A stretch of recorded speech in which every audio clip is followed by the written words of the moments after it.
So let us start with the questions. The question is, what is Atma and Anatma?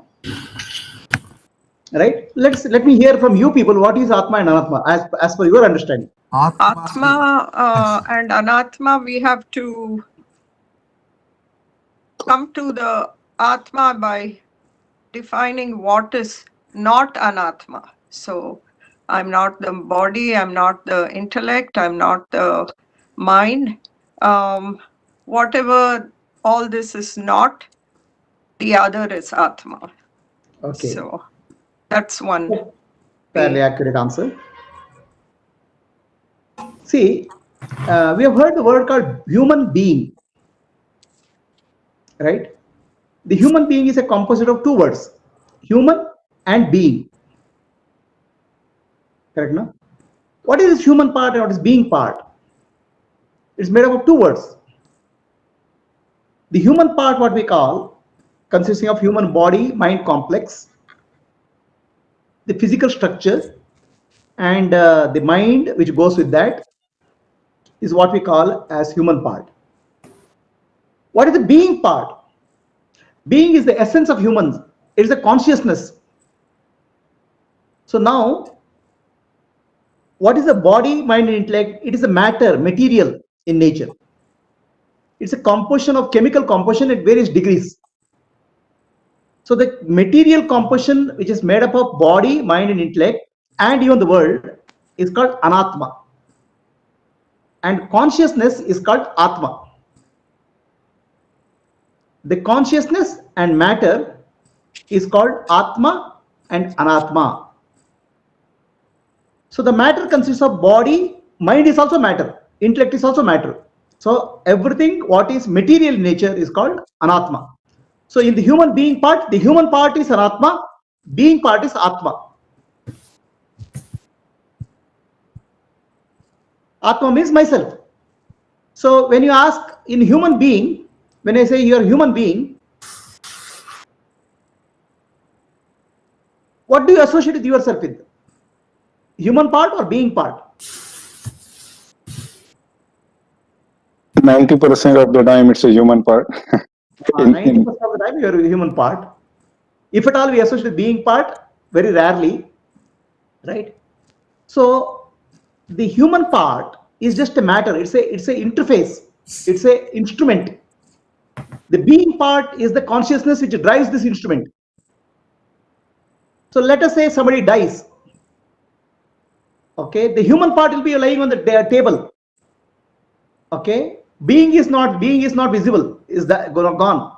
So that body will be disposed of. The human part is not what you are. You're really the being part. Out of the human and being, if you were to ask what are you, you should say I am being, and I am a human part. Rather than we confuse ourselves and say I am human. The human is the vehicle. The being is the consciousness.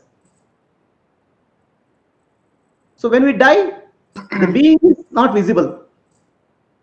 The human part is there. That human part it will start rotting. It will just dispose it off. So really we are not the human part, the being part. That's why in various languages, wo chala gaya. That is, he means he chala gaya. That somebody dies, they'll say chala gaya. Hindi, right?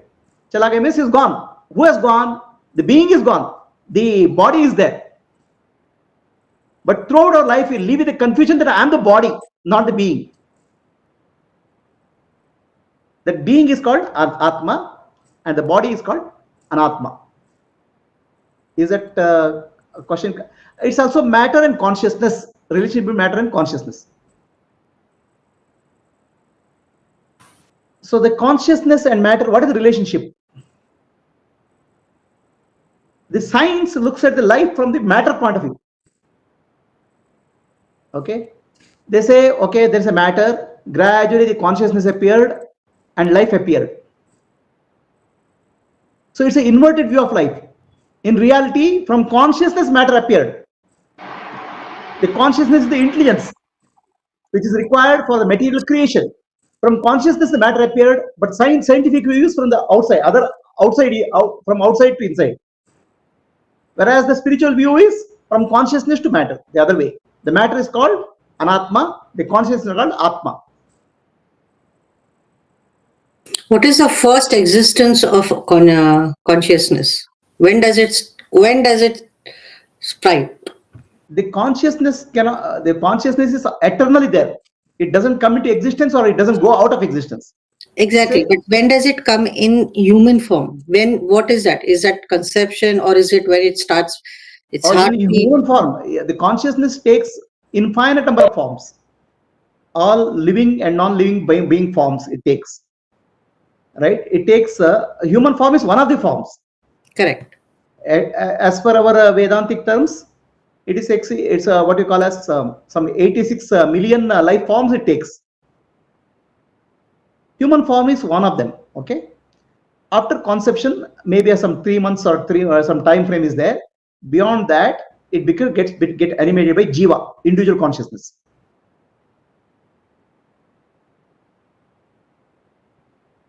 Immediately after conception, it is a two cells, father and mother, that become a meatball. So there, the consciousness to appear, it requires a subtle body. That means the fine matter, which is actually brain. So at that level, the subtle matter, the consciousness appears in the human body. So for 3 months, it doesn't have existence. Can we say that? Is that a right word? No, 3 months, the life will be derived from the parents. No, I'm talking about the consciousness. So let's say. See, the consciousness is there all the time. Correct. The consciousness is there everywhere. But the consciousness to appear in a human body, the consciousness is a body has to support it. The jiva, that the life force. So that will happen at some 3 months or 4 months, I think, around that time. Yeah. Okay. No, my question was like what we say, wo chala gaya. So now from chala gaya, for it to appear in somebody else's body, are we talking of 3 months? It's in limbo. Is that a right thing? No, that jiva, the individual soul, consisting of a subtle body, a causal body. There are compositions. Subtle and causal body is there. Okay. So now that subtle and causal body will travel from one place to other place or one system to other system, between birth and death. What they call as going to heaven or hell or travel into other parents' body, it will go through certain stages. These stages are very described in very detail in Brahma Sutra. Various stages, microscopic stages. So practically, what will happen is it will go through different types of experiences in between, and after that, it enters into the womb of the mother through father.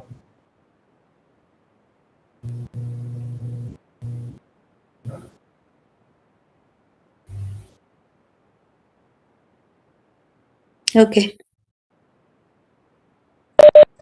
So actually, there is a separate series of talks on Brahma Sutra. There is about 40 talks on Brahma Sutra, where every very fine details of the journey is given. The journey for different types of people. Somebody who has done spiritual sadhana, what happened to him? Somebody who has not done spiritual sadhana. Somebody has done sin. Somebody has done punya. So various microscopic stages are told in that journey.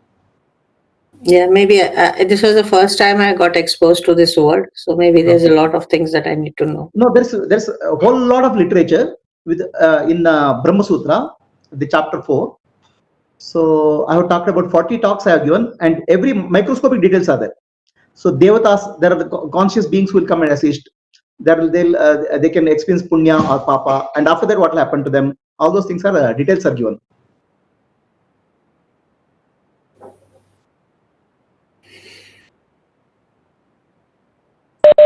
Guruji, the next follow-up question for this is, why should anyone, or we or anyone, learn about Atma and Anatma?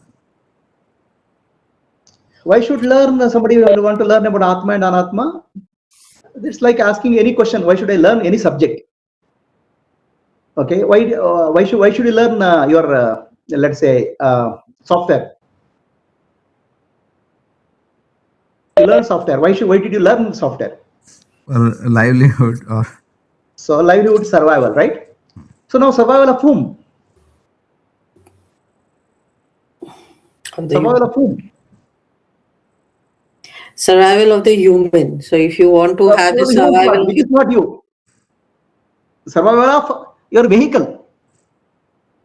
So we do a lot of effort on maintaining the vehicle without understanding that there's a vehicle which is being maintained. So real me, I don't even know. Okay, what I have to do for myself, I don't know. So it is like all our life, not one life, millions of lifetime we spend only on the human part, which is anatma, which is the vehicle.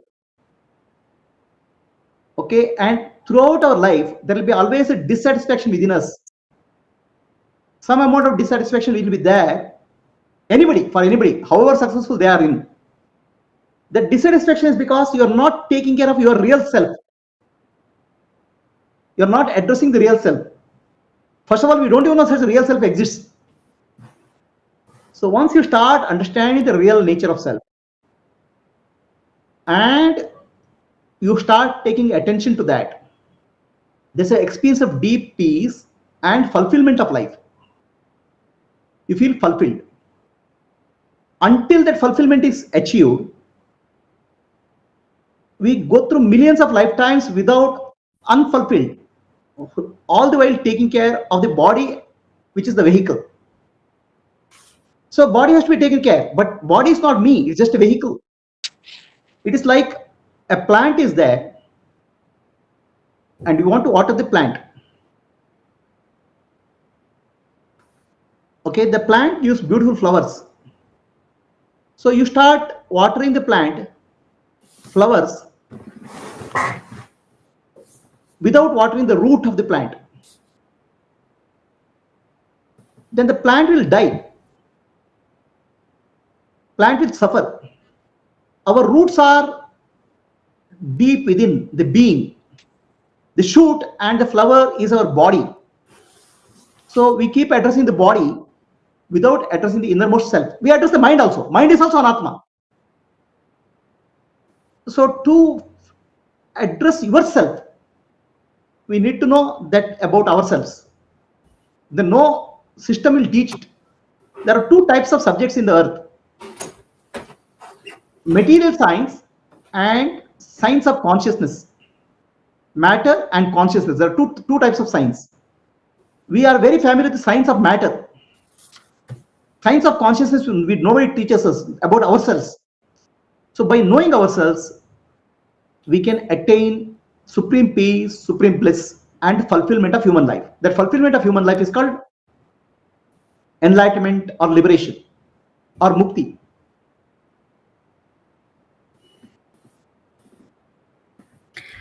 So I'm sorry, I'm going to extend Subbu's question. I'm sorry if I sound very ignorant. No. But Right. so I'll say we are lucky here that we at least have been exposed. It's a different question how much of us will imbibe what and how on based on his and her own understanding.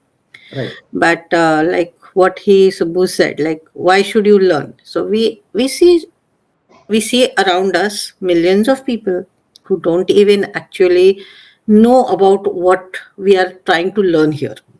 Right. And they live life and they go away. Right.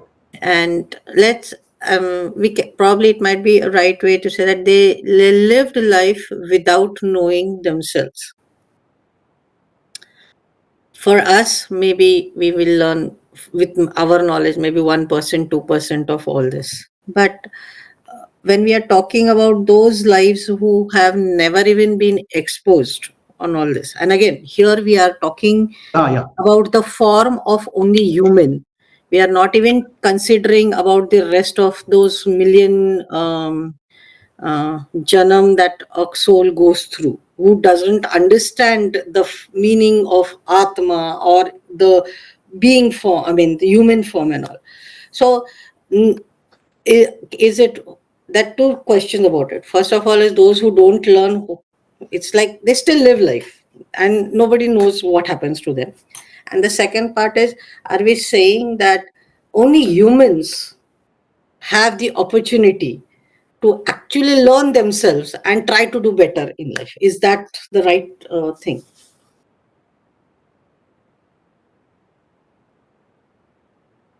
I think Guruji on mute. Guruji, we cannot hear. You.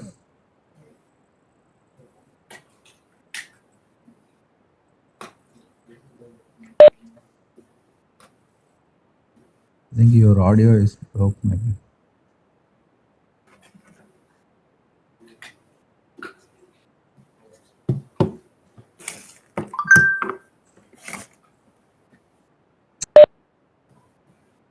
I think signal is poor maybe. No, we can't hear you. No, I think he's some mute button is pressed. No, There's one Guruji, we button. cannot hear you. Yeah, we cannot hear you.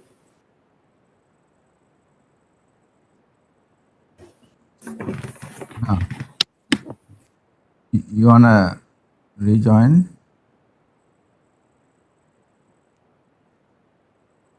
I think I want to reconnect.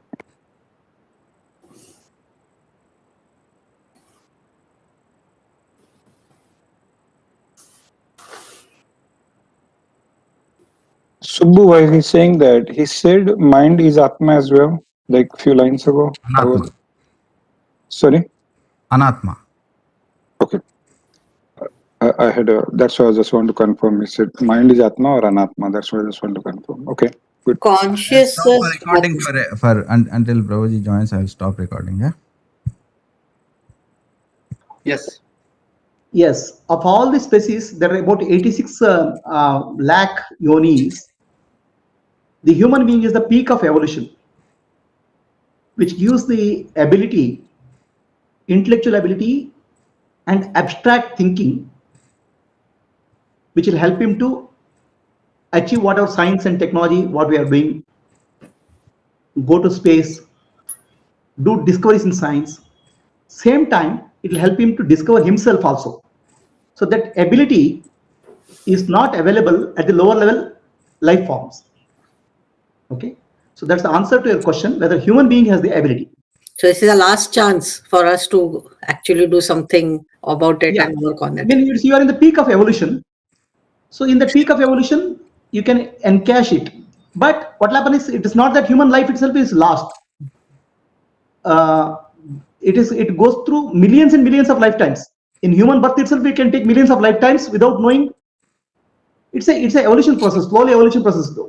All of a sudden, people will not come to spiritual journey and all. It takes many lifetimes before somebody is getting ready for asking question, who am I, what I am really. The question won't even come. Even if you tell them, they won't understand. So out of, let's say, 100 people, the world population is 7 billion, 99.9% of people will not be interested. Okay, even if you tell them, they won't, because that maturity has to happen over lifetimes. So very few people will get that maturity. It's like anything, anywhere in science. Okay, science also. When I joined my SLC, 10 lakh people were there. When I went to PUC, 2 lakh. When I went to engineering, 5,000 people. When I went to MTech, 200 people.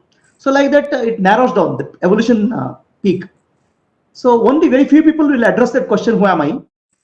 Those are the people who will mature and get transcend. Right? So now, is knowledge available? Knowledge is available, but not people will not be interested. Okay, and even if the people are interested, they'll not focus. Even if they focus, they can't grasp it because it's very subtle. It's very difficult also, and very abstract. It is not difficult. It is subtle. Difficult and subtle, there is a difference.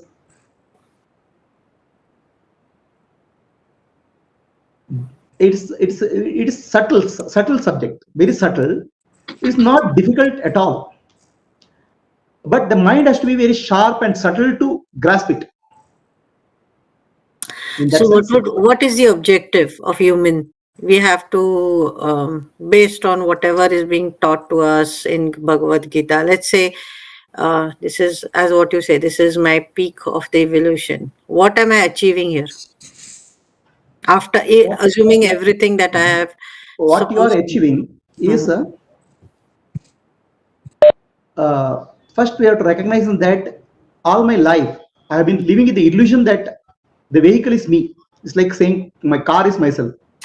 So my attempts to get satisfaction in life all are misdirected. It is taking care of the body, mind. Even when I say I will take care of family, we are actually only addressing their body and mental, physical and mental needs, not the spiritual needs. But for the consciousness, the vehicle is needed. It doesn't have existence without the vehicle. So we can't ignore that either. No, I'm not saying ignore. What I'm saying is the vehicle is only being taken care. There's no understanding of the consciousness itself. Agreed. Right? Your whole direction is about the vehicle, not about the consciousness itself. We don't even know where we are being. Agreed. Atma. Absolutely. So that consciousness without the vehicle, the evolution will not happen. A maturity has to be required. A peak human vehicle is required. Others, that evolution will not happen. So now, at the peak of human consciousness, right? So in the science we say, from monkey to man journey. Okay, that's at the physical level. Monkey to man journey is happened physical level. So is the man journey, the man is the final, or beyond that is something is there? The scientific discovery stops at the physical level of a human being, monkey to man. So the ancient findings or Vedanta and Bhagavad Gita is the human journey. There's one step, two steps beyond that, human body. You can develop divine qualities. A mature human being has certain qualities of love, compassion, what we call as a flowering of soft qualities of a human being, that we call as divine qualities. Beyond that, you can attain oneness with the supreme reality, Paramatma, the God consciousness and absolute consciousness are the two levels which we can go beyond human body, and that's possible only within the human body. Absolute consciousness is called Paramatma or supreme reality, which is the totality of the existence. So to realize I am one with the totality of existence, Paramatma is the peak which we can go in human life. So from Bhagavad Gita, is there anybody who really achieved Paramatma after including Krishna? Krishna is Paramatma himself. But he came here in the form of a human being, right? That is true. See, the Paramatma, when it comes in the form of human being, it's called avatar, incarnation. Correct. To establish dharma. There are two types of people. So people who evolve and reach higher, and those evolved come for the guidance. They are different category. So those who evolve, those who are Paramatma or higher level consciousness coming to earth for the purpose of teaching or guidance is called avatar. So they don't fall into this category. They are not evolving. They know why they have come. They will help in the other people, guide, and then they'll go back. So the body is taken for the purpose of teaching and guiding and establishing dharma in the world. That's Krishna. That's about many other Mahatmas also. So, okay, if Krishna was an avatar, did anybody else go and join Paramatma? In spite of Arjun listening to whatever Krishna was telling. Definitely. No, it is not very uncommon. Okay, people who become Paramatma, they will not show some light, sound, music. Okay, they absolutely very ordinary people. Okay, so there are many people. Okay, who evolve spiritually. The spiritual evolution is very quiet and silent. They don't show up. So most of the time we are just only see the light, sound, and music, some beard and all. There are many people who evolve very gently, silently, and reach higher level of evolution. It doesn't require, and if that is not there, then there's no meaning in this all the scriptures and study of Quran. There are many people. Actually, there are so many evolved people who we don't see them because they don't show up.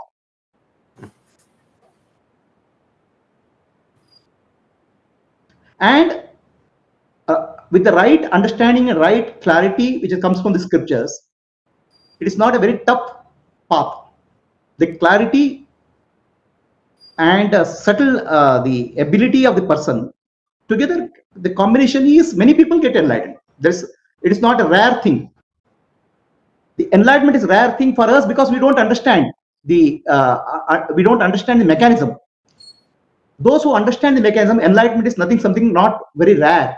It's in fact is in the reach of many of the people who go through a systematic spiritual life.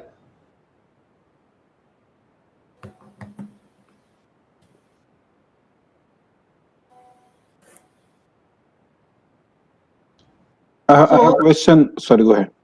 Yeah, that's avatar means somebody has come to higher consciousness, come to teach lower consciousness. Whereas Siddha Purusha or a realized person is a human being taking the higher consciousness. Yes, sir. So we talked about in one of the sessions before, and thanks Subbu for coordinating those sessions, and thanks Prabhuji for your great knowledge. And I can see people teaching Jagaditaya, but you are doing it for the world, and your videos has, I think, enlightened many of us. Or I'm not there, but hopefully I'm expecting. So this I'm not journey doing Jagaditaya, I'm just doing my dharma. Okay.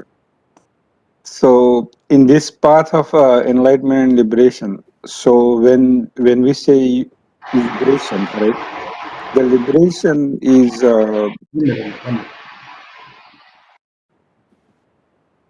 There's a lot of disturbance, Mahesh. Some noise, really? some construction. Okay, please go ahead. Background noise. Yeah, background noise. Yeah, go ahead. So in the after the path of, not after the path, but after we call it like a liberation, that what happens, like you call it moksha, right? So what happens to the Atma after moksha is one of the questions that we were discussing last time. See, the Atma is an individualized consciousness. Paramatma is the supreme consciousness. So individualized consciousness is more like a wave, and supreme consciousness is like a water. So what will happen to the wave? After the waveform is gone, it becomes one with the water. It becomes one with the infinite Paramatma. So Jivatma realizes oneness with the Paramatma. It's as good as a wave, which is also a part of water earlier also. But wave had a structure, a form, a rise and fall. Maybe millions of times wave will rise and fall. Finally, it merges with water. No more waveform coming up. Similarly, Atma merges with Paramatma. No more taking the vehicles of different vehicles. That's called moksha. Can I ask a question? Yes, please. Who is speaking? Padmini. Yes, please. Yes, please. Go ahead. So Guruji, I thank you so much for providing all the videos and audios and question and answers, which, we're very grateful to have all this from you. Thank you so much. Thank you very much. So after listening to and trying to put this into practice in my daily life, slowly I ask, or I'll say nanu nanembudu, I'll do that, or I'll say, to whom did this thought come, and then I'll say answer, it came to me, and then I'll say who am I, whenever I'm in the middle of some negative thoughts when they come out of me. So slowly now I'm able to maintain a distance. Still those thoughts are there. So say a negative thought comes, then I may for some time not be conscious it's there and I'll go with the flow. But suddenly I realize, and then I do the self-inquiry, who am I, to whom? And then I bring that thought back to my, to where it belongs. But so slowly I see that I'm doing this, but it's so even when I do when I don't realize and for some short period, I go with this flow of the negative thought, will that also add to this, my bank balance of karma? Or So, do I get credit for halfway no. I've See, realized see, and I've gone back?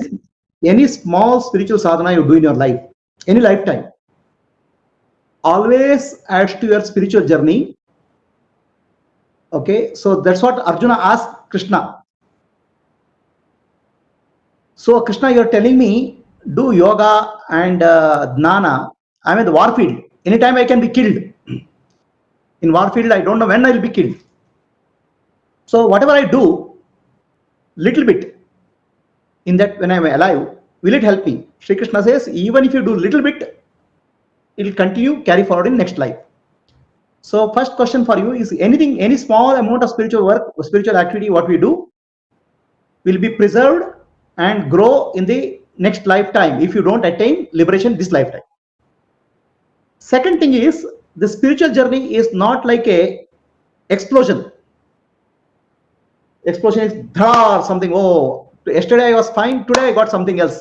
No, it is more like a blooming of a flower.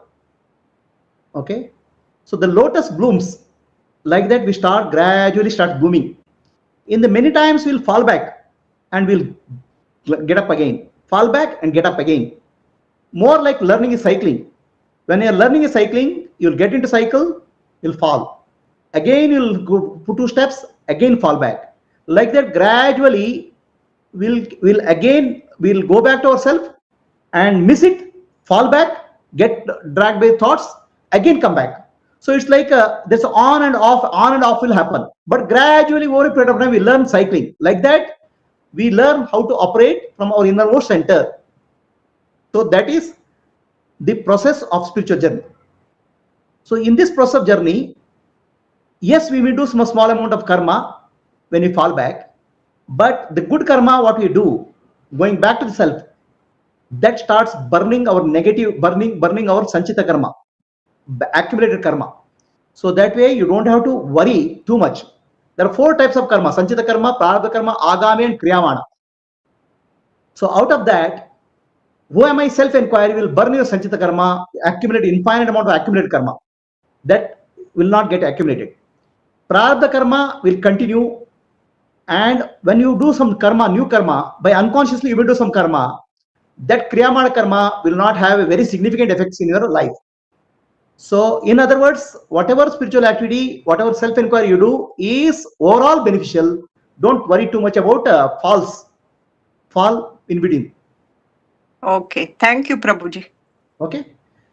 See, there are 4 types of karma. Out of it, biggest karma is called sanchita. The infinite amount of karma which you have done many lifetimes. I don't know whether you have heard of sanchita, prarabdha, agami, and kriyamana. Yeah, I have heard in your talks, Prabhuji, Yeah. I have heard. So mainly, as you start getting jnana, the infinite amount of sanchita karma starts getting burnt. Very big balance. The prarabdha karma will continue because body is born already. Kriyamana is what you do.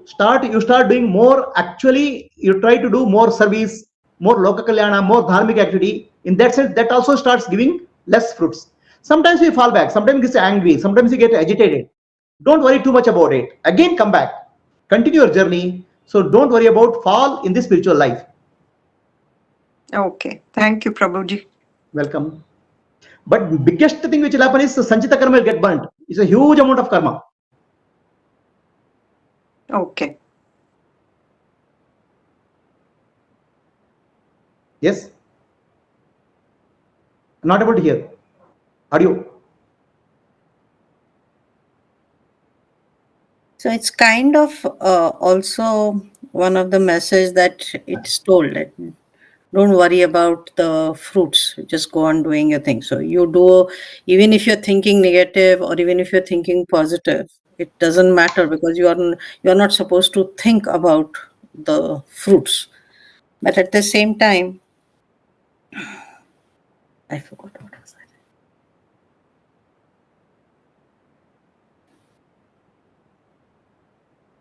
I forgot. I had a question when Is Padmini your was question talking. is, Harshal, is your question is don't think about fruits, then why you are looking for enlightenment or liberation? I'm just No, thinking no, out no, loud. no, no. Okay, no. Okay, I got it. So No, but that could be question too. But go ahead. that okay. You hold that for the next one, but my question. So let's say we are talking about our conscious, and the first thing is, am I allowed to keep my in the spiritual journey? Am I allowed to keep my conscious happy or unhappy? Because if I'm going to keep my conscious happy, it might result in having somebody else's conscious, make somebody else's conscious unhappy. So what No, is no. my role? So this is nothing. This is making somebody else. See, there is something called dharma. Dharma is what is good for me and what is good for society is called dharma. What is good for me and what is not good for society is called adharma. Okay, I'll be happy. Okay, whatever happens to society, I don't care. Means larger whole, not society as a such is a larger whole. So the principle of dharma has to be applied. So if I have to be happy, I have to follow dharma. If I follow adharma, if I follow dharma and I get happiness, I am happy and I am doing some help or whatever is required for the society. So that's no problem. But if I am happy, I'm happy, but it causes suffering to others. It's called adharma. Adharma invariably leads to papa or sin or bad merit. What you call papa. So that in the longer run, it has a lot of implications into many lifetimes, hell and other things. So, Okay, continue. Sorry. so first lesson in spiritual life is live a life of dharma. Okay. So when I say I am doing this teaching and all, I'm not doing a favor to you. I am actually doing my dharma. Okay. So my dharma is what I received from my rishis, what I received from gurus. I have to pass it on to society. If I keep it to myself, it becomes selfishness. So in that sense, I'm not doing any favor to anybody. It's just my dharma I'm following. If I follow my dharma, good merit will come. But good merit is not required for enlightenment. The enlightenment is going beyond good merit also. But good merit will ensure that your spiritual journey is smooth. Your journey of life is smooth. So question is, should I be happy? Definitely you have to be happy. But happiness at the cost of suffering to others is not dharma. Understood. But what if I'm suffering because of somebody else's dharma? How do I take care of that? If I don't react, then I'm doing my consciousness not doing it a favor. See, if I am suffering, the law of nature, law of spiritual life, okay, is not about passivity. Anything happens to me, I should be passive. No. If something is happening in my life, okay, there are two aspects to my life. What happens in my life and how do I act on that, right? Something happens in my life. For example, corona happened in life, or earthquake happened in life, or somebody comes and tortures me. So something happens in my life, and how do I react to that is called purushartha. What happens in your life is called prarabdha. So if there is a situation in life uncomfortable, somebody is giving you trouble, somebody is some situation is there which is not comfortable to your life. So purushartha is you have a choice to change the situation, to overcome the situation, and by following the dharma. At some point of time, we can do that. At some point of time, we can't do it. Right? There are two situations. One is change what you can. Now, if you can't change what you can, then what is the choice you have? Accept what you can't. So at that point of time, you have to accept, because this is what's happening is unchangeable prarabdha. Prarabdha is what has happened to me because of my past karma. I have to accept it. We have only two choices: change what you can, accept what you can't. If you change what you can, but if that results in having effects on so many aspects, which might cause suffering to others, what would be that time then? No, no. Would it go in my Change what, negative thing or my change my what you dharma? can. Change what you can within the framework of dharma. See, Even if it means suffering of others. no, I don't know what I mean. If a general question, I can't have an answer because I can't even understand what general question you're asking, right? Because it's too much of general question to answer. So, and when you do dharma, okay, within the limits of dharma, what has to be changed has to be changed. So there are only two choices: change or accept. There is no third choice in life.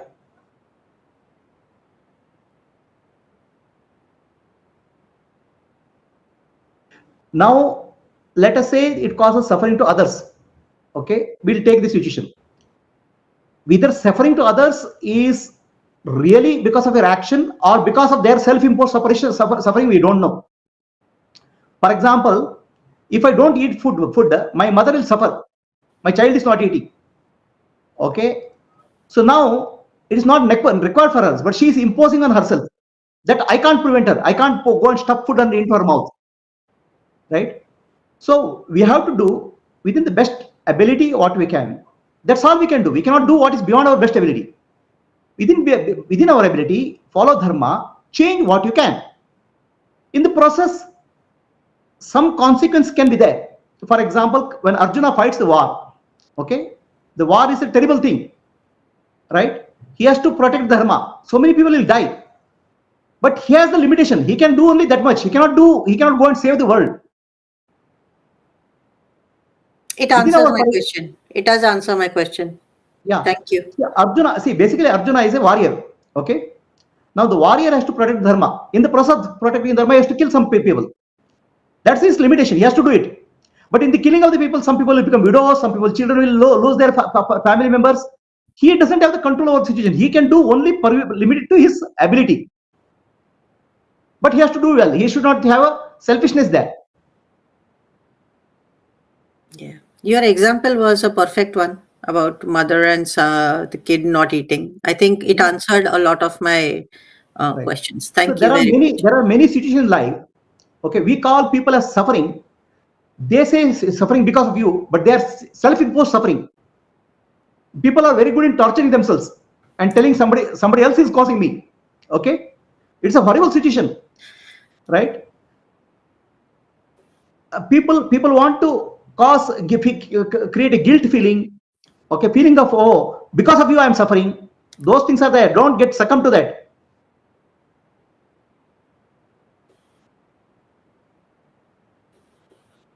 Next question. Yeah, Mahesh had something. Yes, sir. If don't focus on the result, why focus on enlightenment? That was the question. Yeah, it's like this could come in like a why to liberate if we don't have to. No. That question, that whole understanding of don't focus on the result is wrong. The teaching is karmanye vadikaraste ma phaleshu kadachana. It doesn't say don't get attached to fruits. Doesn't mean don't expect the fruits. No, you can expect the fruits. See, okay. It's karmanye vadikara means you have the right to do your duty. But result is not under your control. Result is this result of because of many parameters. Okay, then if you say this result only I am happy, this result I am unhappy, then you are suffering. Whatever result comes, get that. A student, when he studies for examination, you should focus that I should get 100 marks. Okay, but let's say he gets 70 marks. Should he commit suicide? So result is not under your control. Action is under control. Do your action in the best possible way. That way, possibility of right result is good. Chances are more. That's the meaning of that. So it's translated as don't expect fruits. No, you have to expect fruits, but don't get attached to fruits. Otherwise, it will be disappointment. It will cause suffering, a lot of suffering. Clear, very clear. Thank you. It may also cause happiness, Mahesh, because if you do more than what you expected, it's the both ways. So no. The happiness is a problem. What will happen? Once you get some happiness, then you'll get addicted to that. So I want more of that. But the more will not happen. Agreed. Somewhere it will fail. Then you start getting disappointment. Understood. Success formula cannot be replicated so easily. Very well. I'm so I'm getting so many things cleared in my mind also. Not that everything, but thank you very much, Subbu and Guruji. It's really like very nice to hear so many things and questions coming in my mind. Thank you very Anybody else much. any questions? Yeah, I will. Ji, I have one question, one more. Just this is a curious, out of curiosity, I'm asking, who is it that is actually recording all our thoughts? I mean, finally, it will be tallied, good thoughts, bad thoughts, and then we move on in our next life. But what Okay. is this mechanism that is it? Okay. Is it I'll tell the you. Turiya that is actually, No. which is No. fourth No. state watching us, that is No. actually That's not it. recording? Just a No. curiosity. No. Turiya is beyond. Okay. Turiya is the supreme state. Turiya doesn't do any action. Turiya is like a screen, and movie is there on the screen. Turiya doesn't participate in any of your. Turiya is the background. Turiya is the Atma. Turiya is the light of self. It doesn't bother about what's going on. It just eliminates. Now what happens is recording. You have heard of Yamadharmaraya, right? The Lord Yes. of Death. Mhm. And you have heard that he has two assistants called Chitragupta. Have you heard of them? Yes. He keeps So accounts. what they say is two Chitragupta assistants of Yamadharmaraya sit on our shoulders and they record what's going on all your life. So the Chitragupta word comes from the Gupta Chitra, the reverse it. Gupta Chitra means hidden picture, right? Mhm. Yes. So what happens? Hidden picture is our mind. A conscious mind is only 5%. Our subconscious mind is 95%. Lot of data gets recorded in our subconscious mind. Everything, whatever experience is getting recorded, moment to moment. It's like a video camera. Constantly, there's no judgment there. It just gets recorded. Are you clear? Yes. So now this recording is a continuous activity. It's a part of our functioning of the mind. There's no person there. It's a functioning of the mind. Records, because that's required, right? 10 years back what I ate, then I went here. So there's some detail, but a lot of details are getting recorded every moment of our life. Okay. Okay. So they're called Chitra Gupta. They're called Gupta Chitra. That means hidden pictures. In Puranic language, it's called Chitra Gupta. Just the words are inverted. So now where it is getting recorded is next question. So can you show me? Can you? If I ask you, where is your memory? With your finger, you show me where is your memory. It's in my brain. Show me your brain. Is this Everywhere. correct? Uh-huh. Right? But I think it's everywhere, in our muscles, everywhere. It is not the brain, our body and muscle doesn't store memory. It's only accessing memory. The memory is accessed by the instrument called body and mind. Actually, I told you earlier, body and mind is just an instrument. So this instrument accesses the memory. The memory is stored in the cloud, like your laptop memory. Okay, laptop information is stored in the cloud. You download. So the entire our memory footprint is the energy field.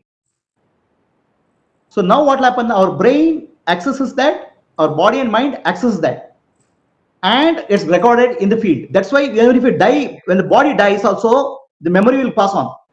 Otherwise, body dies, brain goes, brain dead, the memory will not go to next life. The memory will be carried forward intact to next life because of the cloud, that what you call energy field, and that cloud is called Akashic record. Akasha means subtle. Akasha means space.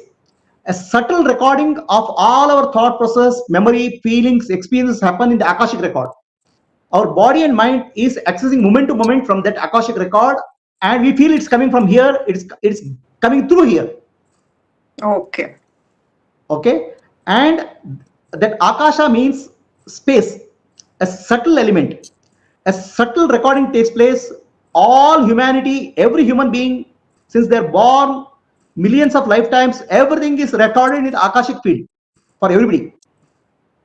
Okay. So now what will happen? This who records this is called memory. Chitragupta. Chitragupta is nothing but our mind. Records, retrieves. Records, retrieves. Okay. Chitragupta. Okay. At the time of death, what will happen? At the time of death, the soul is leaving the body. So at that time, the soul has become freed from the body. So practically, it is now, it's gained its divinity. Practically, it's like it has become free from the human structure. So now it will do a judgment of its own. What I have done right and what I have done wrong. Review. That's called life review. In that life review, the memory record will be played in the reverse order. Okay, a quick entire life review will take place in front of the soul. Now the soul is not partial, soul is impartial because it has become free from the body. It is owning up now what I have done. So based on what I have done, what I have not done, the soul will take next life. Okay.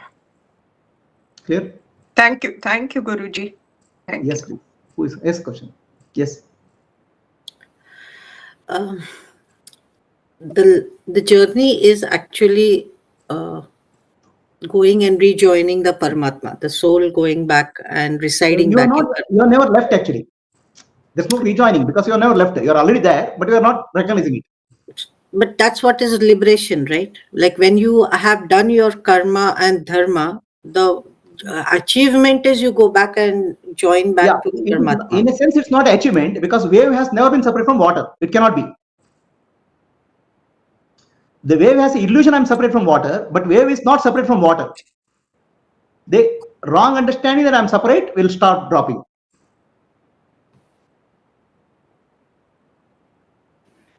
No, then I'm confused.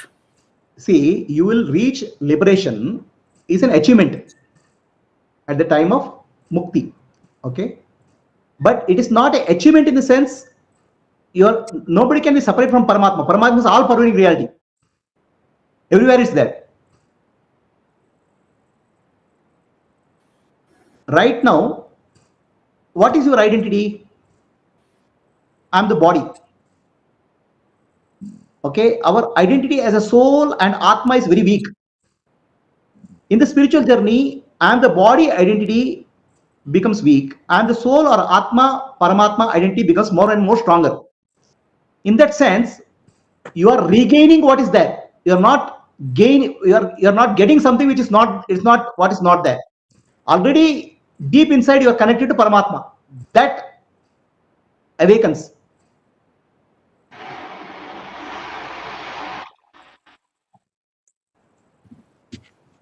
See, Paramatma being all pervading reality, can anybody be separate from Paramatma at any point of time? No, I'm not saying separation.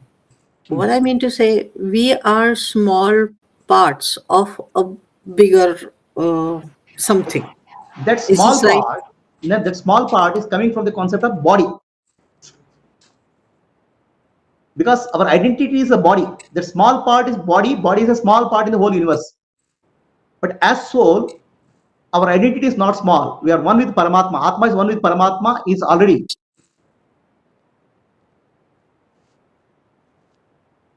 A mistaken identity makes say that we are a small part of the whole.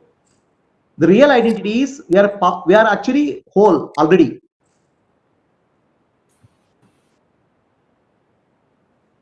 The entire process of losing the ignorance, wrong understanding that I am part of the body, the vehicle, is the spiritual journey.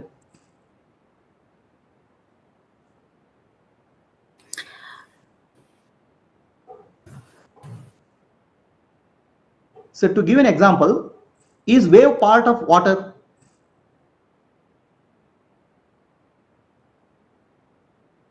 Water is a part of a wave. Water is a part of wave. You mean ocean water? Wave is made up of water, right? Wave is made up of water, right? Water is water. Is it wave is a part of water or wave is water? It's water. Wave is water only. Similarly, every soul is Paramatma only. But the name and form identification of the body makes it forget its real nature, essential nature.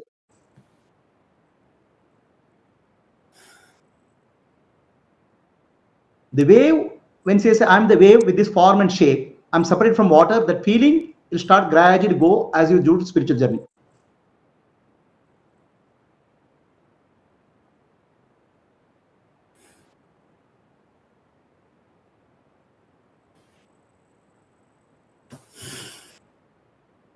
Have you gone to this 4D movies, 5D movies? There are 4D movies, right? You sit on a chair and you feel as if you're falling from a mountain. Okay, you're in the top of the mountain, suddenly you fall. So has anything happened to you? But your sense organs and mind are getting a feeling that, oh, I'm falling, right? So the feeling of smallness is coming through our sense organs and the vehicle. Really, one who's riding this Atma is free. Then we are coming back to the same question. If there is, we are just going to be doing different actions in your different lives in different forms of body, then there is no end to this. This is like we There are. is end to this. See, here the question is, there is no end to that is not correct. If you are continuously the action, identifying the body, there's no end to it. Only jnana can separate. That's why nahi jnana and sadasham pavitra. Only jnana, self-awareness has to be developed. The self-awareness will come only after certain level of maturity. It's like let's give the example of a movie. A horror movie is going on. I am showing so many things are horror. Some ghost is coming. I try to chase the ghost and all. Then somebody tells me, oh, it's a movie, jnana. He's giving it jnana. Oh, it's a movie. Wake up. Then I wake up. Jnana will wake me up. The ghost in the movie cannot make me wake up.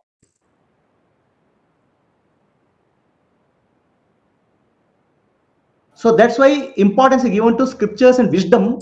That wisdom and self-awareness, who am I, self-enquiry, will help you to wake up. Not the movie itself. Movie itself will require certain amount of maturity before you start doing self-enquiry.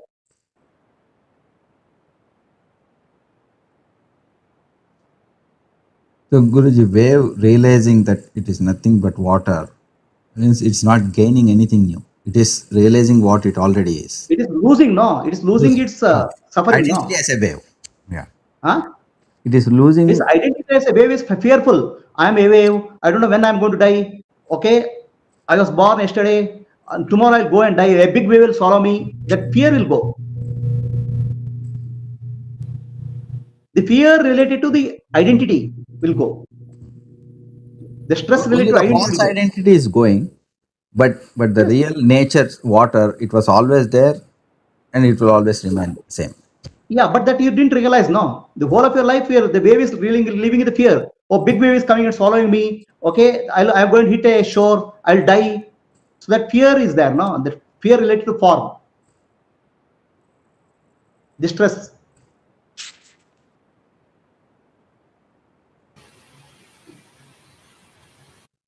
So basically, that's why it's called liberation, mukti. Mukti means freedom. It's not gaining something. Mukti is becoming free from what is associated with all mental wrong concepts and fear. So last time when we broke with Subbu, my question was, if an Atma does all his dharma, does everything that it is expected to do, after that body dies, what happens to that Atma? Let's say he gets all the wisdom, he does everything. What happens after that body dies? There are 4 paths for a human being. There are 4 paths. One is an ignorant person. Okay, who has not done dharma, who doesn't know dharma and adharma, he will acquire papa and punya, good merit and sin. And so he will come back and he will come back to another body. Let's say whatever it was. Okay. Right? That is case. Then there is a person who has done dharma. Okay. But dharma he has done not for mukti. He has not done for liberation purpose. His purpose is dharma to get a good merit. Okay. Then he will go to Swarga, 3rd level loka.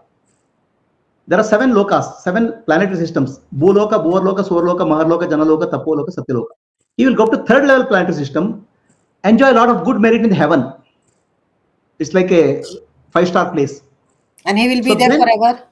No. After he exhausts his punya, encashes his punya, he will come back to earth. This is the second category. The third category is that. Third category is he has lived a good life of dharma, and he has lived a life of religious life. Religious means puja and worship of God.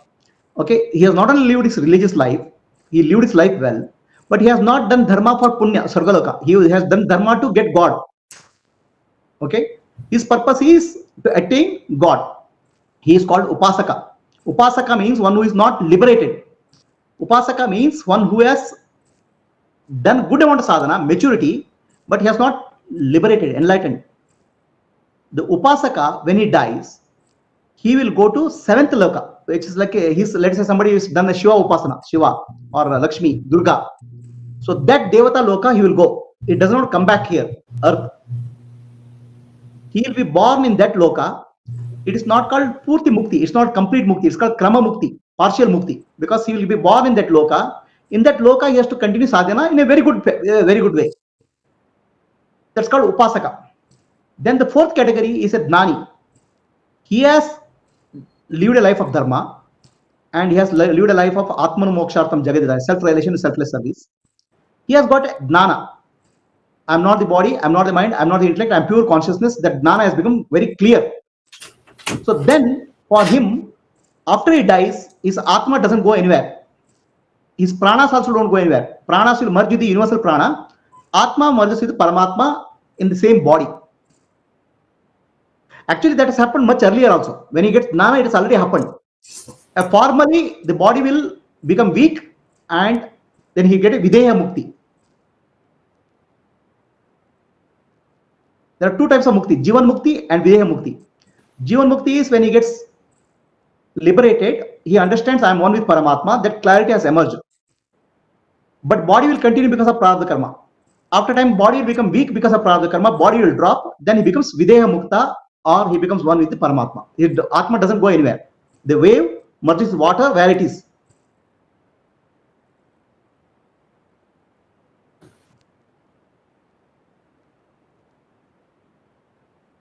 So are we saying that the number of Atmas across has always remained the same, and there has never been an addition? This is a wrong word terminology called wrong terminology. Atma, the terminology in Hindi and other Indian languages is wrongly used. Atma is only one. It's same as Paramatma. The appearance in individual body is called Jiva. Okay, so Jivas are infinite in number. You have a Jiva, I have a Jiva, but Atma of mine, Atma of you is same. Atma is only one, Jiva is many. So now the Jiva and Atma appears to be fused within an ignorant person, because he doesn't know that it's separate from Atma and Jiva. So it appears to be one. So then he'll say, I'm Atma, Atma is dying, all like that he'll say. So what dies is Jiva, and what is reborn is Jiva. So Jiva is nothing but a subtle memory, subtle mind. The subtle mind is what travels from one body to other body. So are there infinite numbers? Yes, infinite numbers. And are there more coming? They are coming, because animal life will, plant life will become animal life will plant, human beings. It will gradually, it will be continuous process.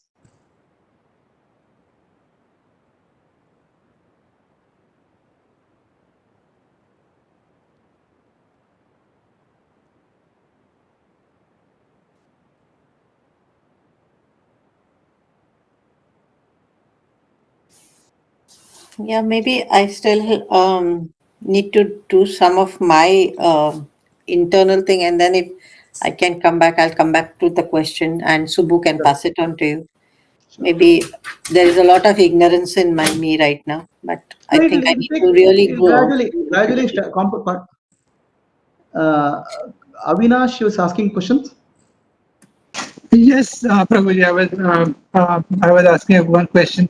So my question was, why? At the end of the day, why do we come? I mean, not the karma related that we go through the birth and death and all that, but the question is why at all we realize, or why at all we are here. See, the why at all, the question of why at all in nature. Okay, anybody can give answer why. Why fire is hot? why sun is bright. So everything has a nature. The living beings have a nature that they want to seek experience and happiness through various life forms. So why that is there, nobody can answer. But they have a seeking. The living beings have by nature, they want to get happiness through various life forms. So for that, they'll get to various life forms. They'll go through a certain degree of maturity, and finally they'll go back to the self. So does that mean that it started with a choice of, I mean, there was Paramatma, and then with a choice, we as a wave came as Jiv or Jivatma? When I Was say it a choice, choice?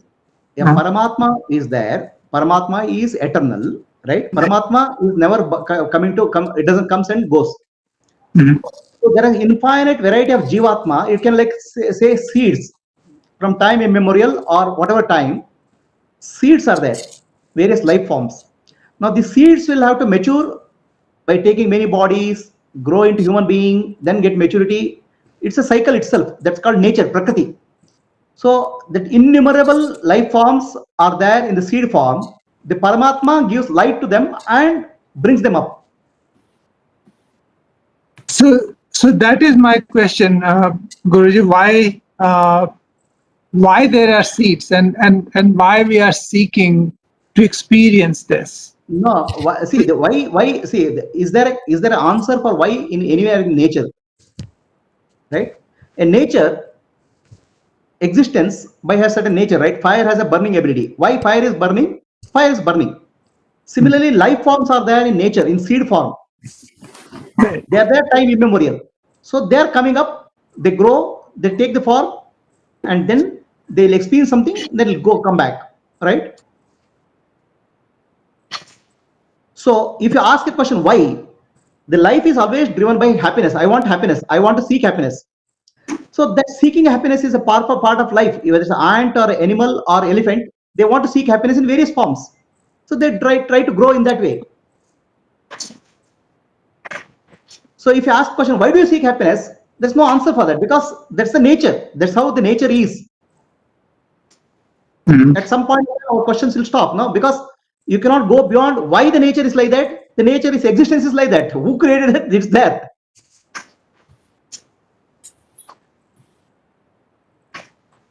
Okay. Right? See, we will not get an answer to even science also will never be able to answer why. They'll say what is there. At certain level, we have to say the life forms were there. They grow up. They seek multiple forms. They'll experience their karma and then they will evolve.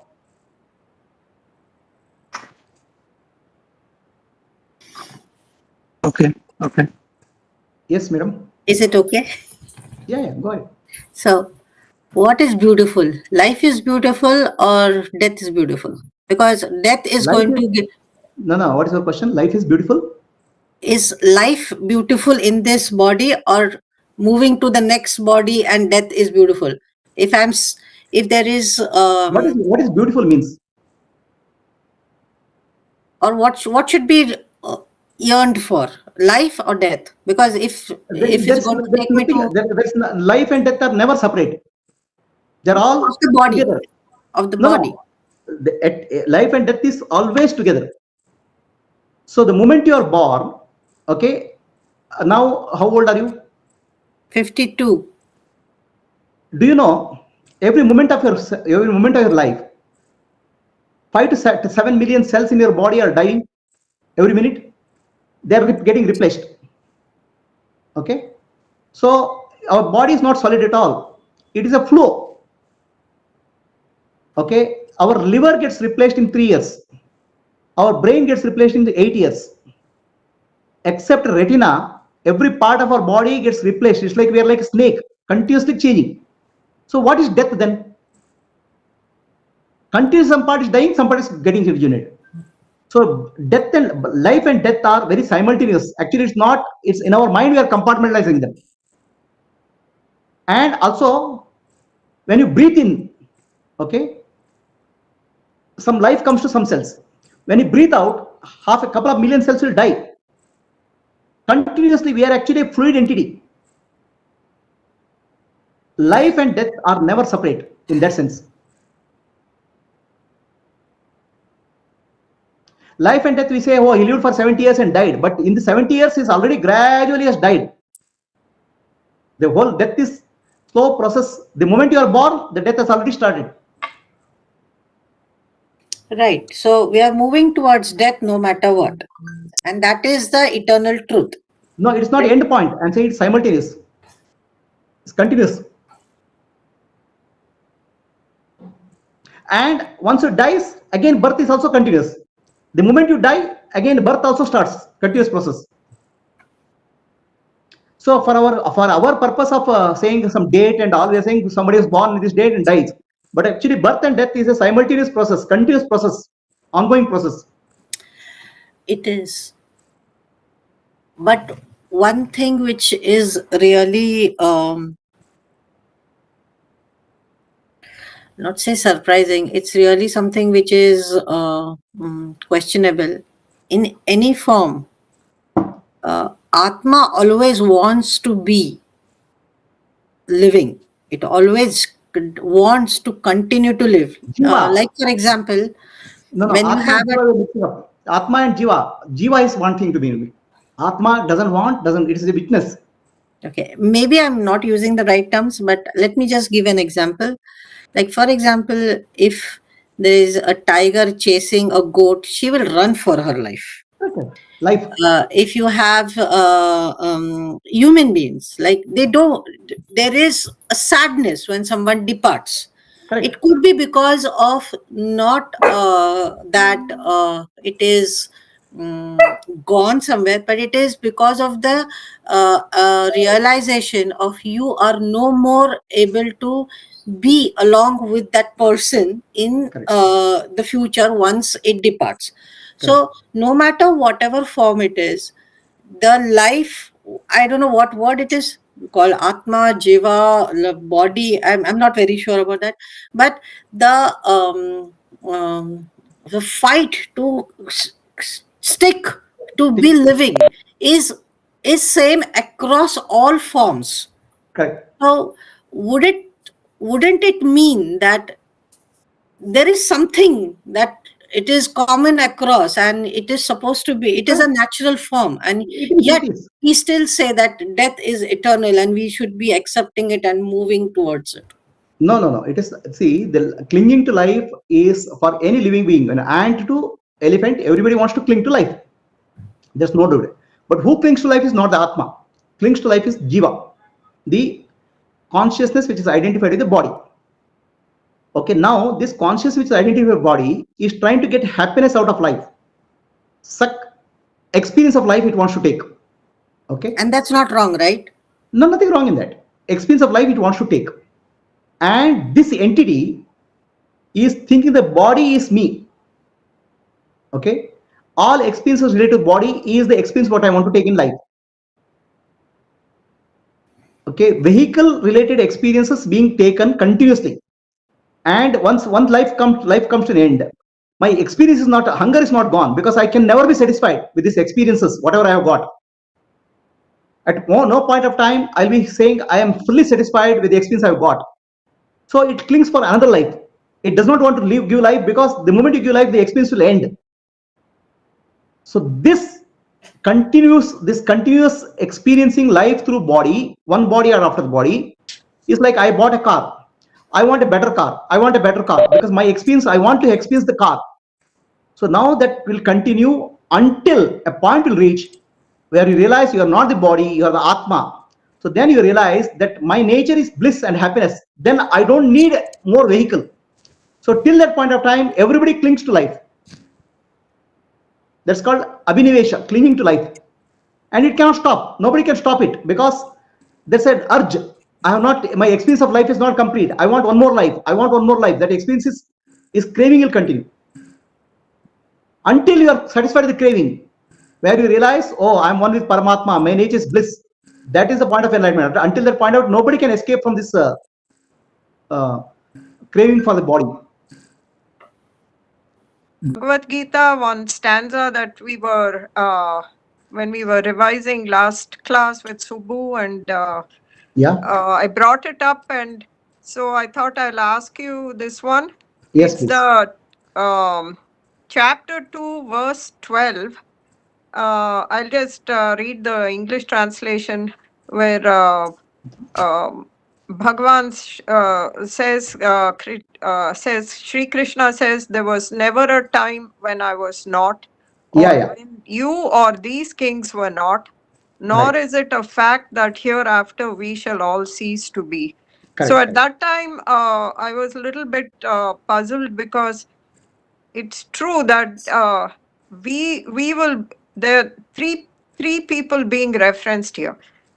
There was never a time when I was not, that is when Sri Krishna was not. So that part I don't understand, because since he is Paramatma, then why is he in this world of, birth and death, rebirth and death? So Just true, get we my are born and we die, we go, we come back, and these kings, they are also, they see. are born and they come back. But why is Sri Yeah. Krishna, So why I will is give he the answer to always this there? question. Answer this to question. Okay. When you say you, okay, who is asking Padmini? Yes, sorry, Prabhuji, Padmini. So when you say Padmini, right? Who are you? And let me ask you, Padmini. Padmini, who are you?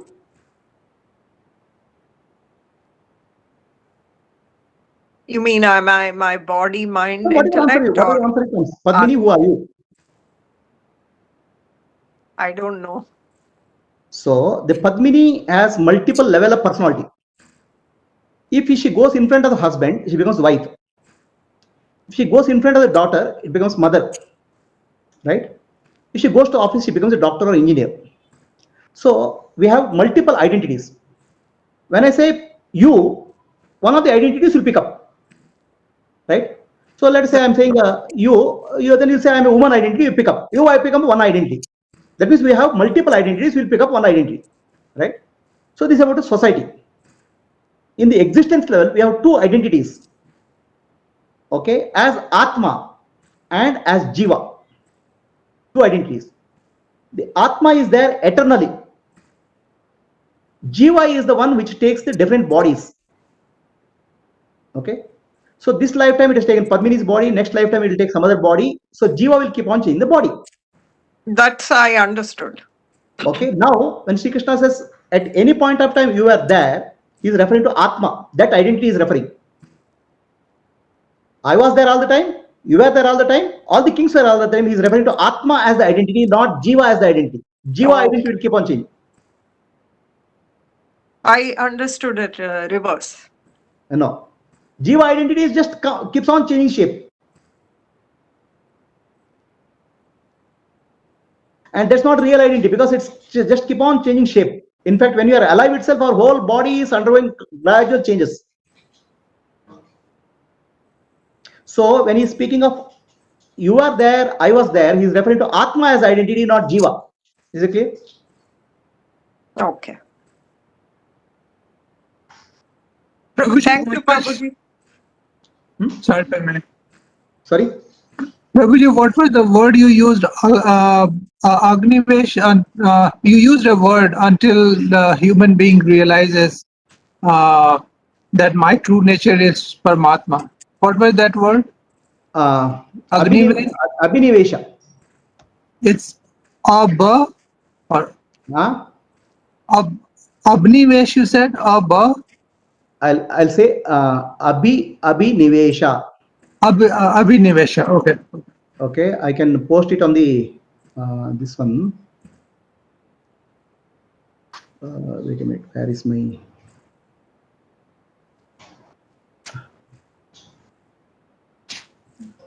I'm trying to locate my window. This window disappeared. I don't know where my window is. The chat window, Guruji? Yeah, it's here. So chat window. Okay.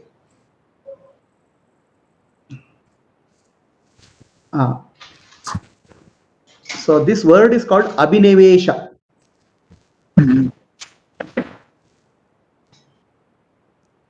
Abhinivesha means clinging to life. Okay, every life form, including amoeba to bacteria to virus, wants to cling to life. And it's not one lifetime, trillions and trillions of lifetimes, because it will not get satisfied with the happiness which you get out of that body, experience which you get. Finally, the experience that I am one with Paramatma, that alone will liberate you from Abhinivesha. Okay. You got the word Abhinivesha in the chat box? Yep, I got that. Thank you. Abhinivesha is very difficult to get over. Okay, until you self-realize. So self-realization and liberation, they are two different things, right? Or they are same thing? They are one and the same things. Self, when you realize yourself as Paramatma, Right. you are liberated from the limitation of body and mind. Liberation is dropping. Okay. Self-realization is recognition. So it's simultaneous. It's one and the same thing. It is nothing related to leaving the body No, leaving the body in a is nothing. conscious way. No, that is leaving the body is called death, no? I mean, I meant in a conscious way, like usually I've heard that self-realized people, they leave the body in a conscious way. No, that's all wrong understanding. Okay. Yeah, this is all myths associated with self-realization.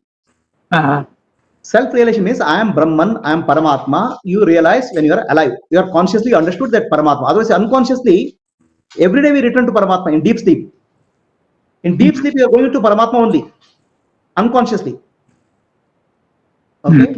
Every day when you are going to sleep, you are going to Paramatma only, unconsciously. The sleep is nothing but a death only, unconscious death. Okay? And every moment when you are speaking now, right? Every moment you are going to Paramatma and coming back. Paramatma is in the background all the time. It's like a wave. It's like every thought which arises and goes back. So always the background Paramatma is there, but you are not conscious about that. So Okay. self-realization, you become conscious about that. Once you become conscious that your life is done. So then how he dies, whether he dies in ICU or unconscious, or how he dies, it doesn't matter. Okay. Right? These are all some myths associated with the self-realization. Yes, madam. So if all Atmas are Paramatma, is Paramatma, like let's not even say that way. How come every Atma has a different characteristic? You have some cruel, you have some loving, you have So I'll some... give the answer. No, Atma and Paramatma don't distinguish. They're only terminologies. Okay. Correct. But they are a part of some, it's the same thing. They're not Right? part. No, So they are the this is same thing, right? they are No. same thing. So this is Sanskrit terminology, should not confuse us. Okay. The space inside the pot and space outside the pot is same. The space inside the pot is called Atma, the space outside the pot is called Paramatma, but they are same space. Their nomenclature is only different. Don't confuse with the nomenclature. So why some Atma, some Jiva is cruel, some which is saintly and all? It's about Jiva, not about the Atma. Jiva is a mixture of Sattva-guna, Rajoguna, Tamoguna. Atma is like electricity. When the electricity comes, electricity is there, some bulb will glow light, some fan will rotate, some motor will pump. Why they are behaving differently? Because of the characteristic of the vehicle. So Atma is same. The characteristic of the vehicle or Jiva is different based on your Sattva-guna, Rajoguna, Tamoguna.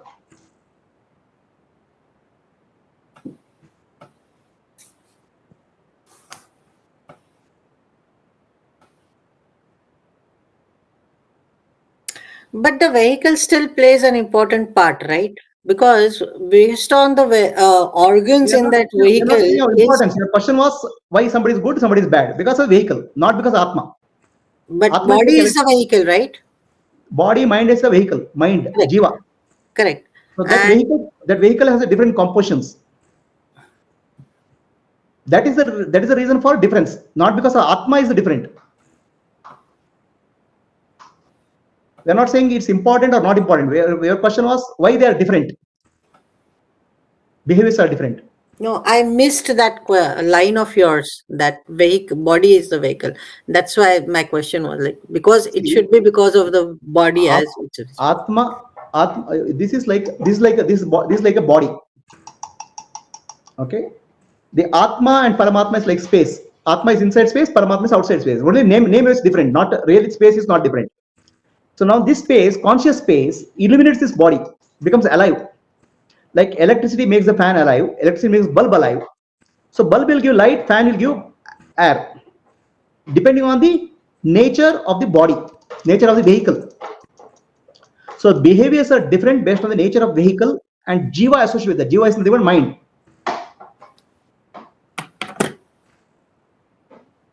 Would sanskar also play an important role on the jiva, which is being... Jiva is to go through good samskara. It has gone through many lifetimes of gradual refinement of samskara. It takes long journey. The Gupta Chitragupta is samskara. Right? Yeah, Gupta Chitra is samskara, vasanas and impressions.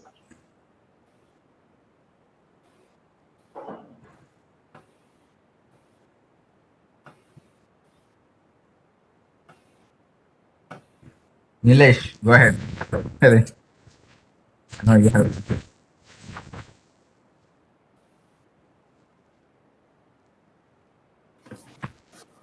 No, I'm good. I'm just understanding different things being discussed. So no specific question. I had a couple, but I think some of those were already answered. So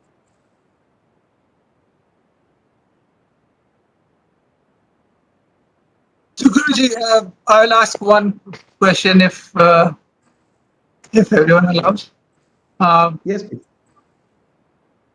So liberation. I mean, we can self-realize ourselves, our true nature. But the other thing, like when we die, people take their dead body to Banaras and say that, okay, if you go in Ganga, then you will be liberated, or if you go to Saryu, or someone does the rituals, I think from Vishnu Puran or something, you get liberated. Is that something which can be done through Karm Kand as well? No, it's called Shraddha. Okay, have you heard called Shraddha? Yes. Yep. Shraddha means faith. Mhm. Okay, so with the faith you do something. Mhm. Right? So with faith you do something for two people. One is people who are alive and people who are dead. Mhm. Okay, people who are alive. Okay, but his near and dear one has passed away. Okay, for the near and dear, for the people who are alive, you have to tell your near and dear one has passed away from this body, but he has gone somewhere. So he has to be educated and he has going to be consolation. So he'll be going to a good loka or somewhere. Mhm. Are you getting what I'm saying? It's a more of a psychological counseling for the people who are alive. First question, first part. Huh? So it gives them faith, right? Let us say, imagine somebody is, let's say, mother has died. Mhm. The person is devastated. So then, there's no solution can be given. For him, it is told that your mother is not, his soul has left and it has gone to another body or another loka. She is fine. Don't worry. Okay. It is a more of a psychological counseling for the person who is alive. First part. Is it clear? Yes. Yep. Yep. Second part. Okay. Second part is there are people who want to go to near Kashi and places like Kashi and all. Mhm. Right. So where they want to die, saying that if you die in Kashi, you'll get mukti, liberation. Right. Yep. So there is a hidden, hidden agenda there. So these are called Tirtha Kshetras. Tirtha Kshetra means a place which purifies you. Mhm. Okay. So the place, a river doesn't purify you. Mhm. Tirtham karoti tirthani. That means near the place of holy place, there will be holy men who will give dnana. Are you getting what I'm saying? Yes. Yep. Yep. Okay, if you go that near that holy river, you take a dip. And in earlier days, there was no restaurant, food market and all. They'll go to some ashram. Some holy man will be there. Then he'll give him Atma. Mhm. He'll help you about, he'll give you educate about death, birth, Atma, Paramatma, all those things, education will get. Mhm. That will liberate you. Are you getting what I'm saying? Okay. Okay. Okay. Not like dying will liberate you, but getting the knowledge will. Listen, I'm going step by step. Okay. Right? Okay. Okay. Tirtham karoti tirthani. That means the people who purify the tirthas stay near the river. So they will have some ashram. And earlier days, there's no other way. No, you go to ashram and some Swamiji will be there. So he'll give some food and then he'll give some education. Atma Dana. Okay. So that Atma Dana at the time of death will help you to liberate. Correct? Got it? Mhm. It so happened, my grandfather, who must be in 1920s, 10s and 20s at that time, he wanted to go to Kashi. Because at that time, going to Kashi is a very tough job. It's a long journey. You have to walk. And he donated all his property. He had some land and all property to temple because he doesn't know whether he's coming back alive. Then he goes to Kashi, right? It is a 2-year journey for him. Goes, begs for food somewhere, finally reaches Kashi. Then once you go such a long distance, you'll stay in some ashram. Then he'll get some good Atmadnana. Then he was alive. He came back with a lot of peace. So what will happen is that these are the opportunities created for you to get Jnana at some place, one way. Okay? And places like Kashi and all is more of such holy people, are supposed to be more of such holy people who can give Jnana in the ancient time. Right? This is the second category from the person who is dying persons. Then there is a third category of persons. The third category of persons is called Upasaka. Upasaka means somebody who has done Upasana. Okay? So I told you about Upasaka. Upasaka means he has done religious life he has led. He has meditated all the time on Shiva. Shiva, Shiva, Shiva, Shiva. Okay? So for such a person, when he is in a place like Kashi, which is Shiva's place, at the time of death, he will be overpowered with the thoughts of Shiva, of holy play, holy thoughts. Then he will go to higher level loka.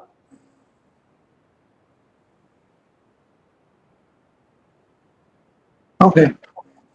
Are you clear? Yes. So he will go to higher level loka, but he will not be. Not because of death, because of life he has lived, and he has gone to a place where that will be reinforced at the time of death. Right. But it is still not liberation. It is called Krama Mukti. It is not full liberation. Full liberation is Jivan Mukti. Jivan Mukti can happen only through Jnana. There is no other way. Okay. Okay. Jnana alone can liberate. No other practices, breathing practice, meditation practice, yoga, kundalini, nothing will liberate you. Got it. Clear now. Okay. So continuation of the same question. So performing last rites as per Hindu thing does it really add any value or it doesn't matter? I give the value, no. First value is for the people who are living there. It's a education. Death is not the end. Death is a journey beginning. It is a tremendous consolation. People who are living, that's why Shraddha, right? Second thing, when whatever you do with goodwill and Shraddha mantra, so that will reach the soul when it's during journey because of the Veda mantras. It's more psychological rather than spiritual. It is two parts. Psychological part for the people who are living, and for the person who is dying, it's a goodwill which will be taken in the form of subtle form to that person when he is in his journey because of the Veda mantras.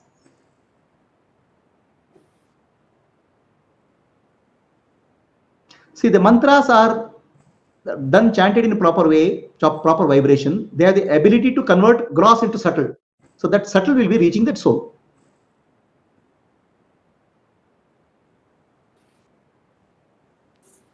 Yeah, I think life after death is too far bigger thing. No, Even if I find how I can live my life in a better I'm way. saying you don't have to worry about life after death. Every day you die. Exactly. Deep sleep is death. Dream is like life after death. So every day we go through miniature death every day. We don't have to visualize something very complicated. Absolutely. Right? When you go to sleep, you are going to death only. It's a mini death only. When you go to dream, it's like a journey from one life to other life. It's a simulation of life. What happens at the time of death also is same thing.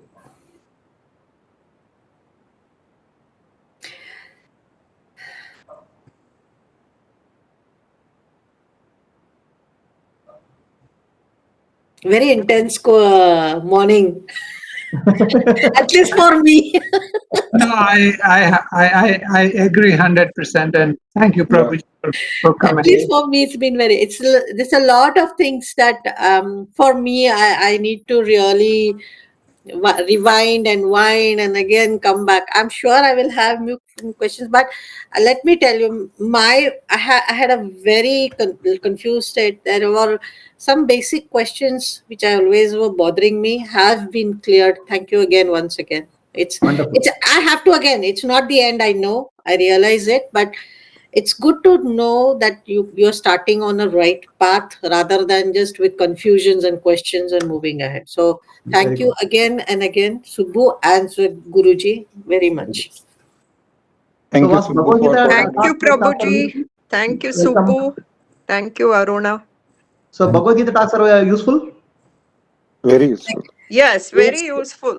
Very, Like very Subbu useful. said, I haven't moved ahead from the second chapter. So I'm still there. Okay. I haven't done it. Yes, But even I'm on the second second chapter. chapter is the full complete summary. Yeah, most important. Most important. Last chapter again, 18 chapters is a summary.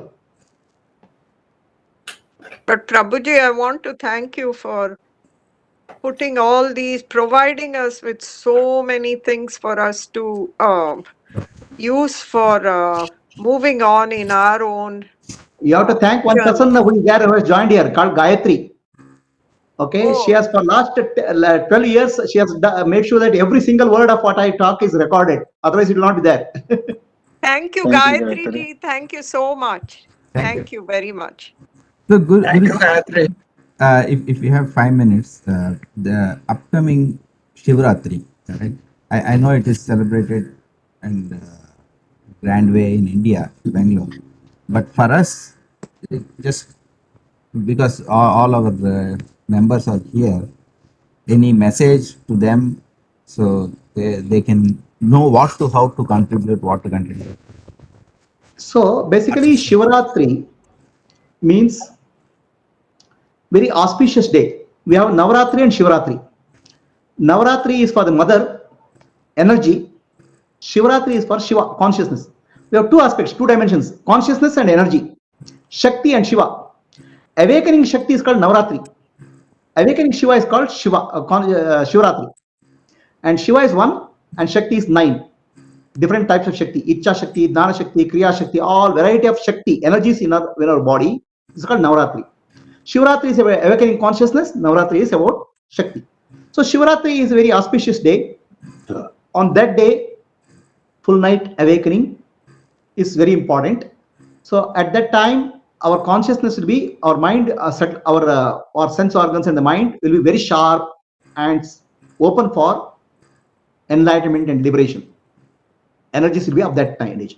So, but that certain prerequisites are there. We should not take food. We should be fasting, because the food, if you take, the energy will be drained for sleep and digestion. Okay, then we should spend time on meditation or God's name, chanting. So it's a very, very auspicious occasion for spiritual seekers for enlightenment. So we have been celebrating Shivratri for almost 13 years now. 13 years every night, every week, and a lot of people participate in some bhajans, chanting, mantras, so many things. So as a group in USA, you can do fasting. You are welcome to join our. We can allocate a slot for you for USA group, because there are different groups: UK group and USA group and other people groups. 1 hour slot you can join, or other programs are going on. You can watch whichever is convenient for you. It's available as recorded also, for because if you are, it's office time, you can always see later also.